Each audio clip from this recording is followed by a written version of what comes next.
We'll take stories from The Guardian. We'll also get to touchdown on the pages of the Punch newspaper. I have with me The Nation, and we'll wrap things up with The Explainer. So let's begin in earnest with our first story.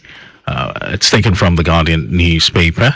Agency seeks inclusion of reproductive health education in curriculum. Agency seeks inclusion of reproductive health education in curriculum. That's from The Guardian. Executive Director of the Planned Parenthood Federation of Nigeria, PPFN, Dr. Okai Aruno, has called on the federal government to integrate comprehensive life skills and health education, CLHE, into the national school curriculum. Aruna emphasized that it is vital for shaping the attitudes and health behaviors of young Nigerians, particularly in matters relating to sexual and reproductive health and sexual and reproductive health in Nigeria.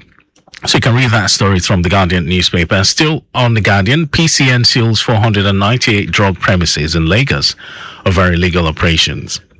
So the Pharmacy Council of Nigeria, PCN, has sealed 498 drug premises in Lagos State for violating pharmaceutical regulations during its week-long enforcement exercise across local government areas. The PCN said the affected premises include 215 pharmacies, 83 patent medicine stores, and 200 illegal medicine shops found to be operating without proper authorization or in violation of the council's guidelines. So that's another story from The Guardian. Policy harmonization. Collaboration can bridge healthcare gaps, says Gbajabiamila. And as part of efforts to build a resilient healthcare system in the country, the Chief of Staff to President Bola Tinubu, Femi Gbajabiamila, has advocated for policy harmonization and collaboration among the federal, state, and local governments. Gbajabiamila made the call at the 18th Horatio Orishe Jolomi Thomas HOT Memorial Lecture held yesterday at the College of Medicine, University of Lagos. So you can read that story from The Guardian newspaper. This one here talks about federal government. Federal government fixes uniform prices for housing estate units. Also from The Guardian newspaper. The federal government, through the Ministry of Housing and Urban Development, has approved the uniform sale price for various housing units under its Renewed Hope Estate program across all states of the Federation. The housing units, which comprise 1, 2 and 3 bedroom semi-detached bungalows, are part of the ministry's efforts to make home ownership more accessible and equitable for Nigerians. Another interesting story there you would want to read on The Guardian newspaper. So let's jump on the Punch newspaper.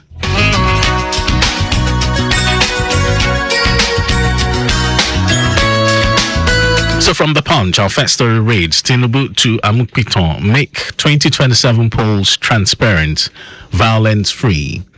So President Bola Tinubu on Thursday charged the new chairman of the Independent National Electoral Commission, Professor Joash Amukpiton, to prioritize transparency and non-violence as Nigeria prepares for the 2027 general elections, saying credible polls remains the foundation of public trust and democratic stability. Speaking at the State House in Abuja shortly after administering the oath of office on the new INEC boss, Tinubu said Amukpiton's appointment, confirmed by the State Senate a week ago, was a mark of confidence in his competence and character by both the executive and legislative arms of government. So that's from The Punch. Another story here reads, federal government launches nationwide crackdown on oil, gold smugglers. So the National Economic Council on Thursday said it will begin a crackdown on illegal gold miners as part of a broader strategy to safeguard Nigeria's natural resources and boost government revenue. The move follows the council's decision to expand the mandate of its ad hoc committee on crude oil theft, prevention and control, chaired by Imo State Governor Hope Uzodinma, to include the fight against illegal mining and mineral smuggling. Also from The Punch newspaper. Let's see, we can take one last story from The Punch and then we'll jump on The Nation. Reps move to limit president's control over EFCC chair. That's a last story from The Punch. The House of Representatives has passed for second reading a bill seeking to amend the Economic and Financial Crimes Commission Establishment Act 2004 to confer institutional independence on the Anti-Corruption Agency The resolution of the House followed the consideration of a bill sponsored by Plateau State's lawmaker Yusuf Gadi during Thursday's plenary.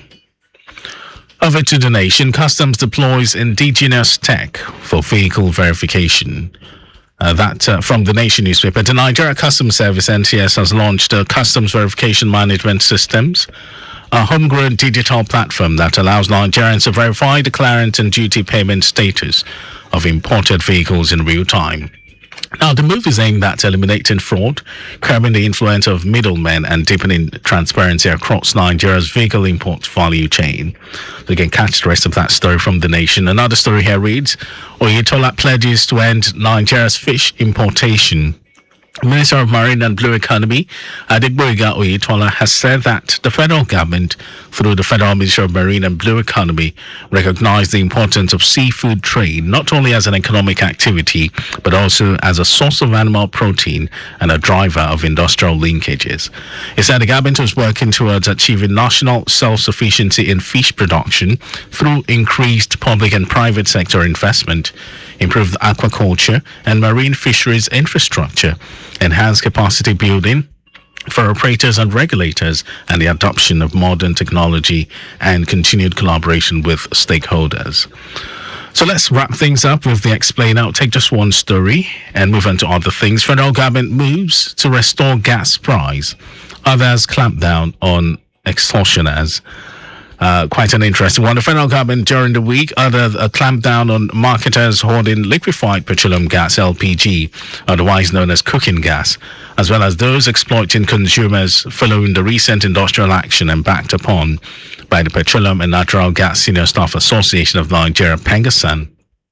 During its rift with Dangote Refinery, the price of cooking gas has risen from an average of 1,000 naira per kilogram to about 2,000 naira per kilogram, drawing federal government's concern, more so that the price is still high 2 weeks after the strike had been suspended. That's how much we can take on newspaper headlines this morning. You can always get yourself a copy of the dailies or go online to read more. Connect with us. We are live on YouTube, Traffic Radio 961, and on Facebook, Lagos Traffic Radio 96.1 FM. Listen to us on my Lagos app. We are live. All right, then, over to Dele Agadamo for the rest of the show.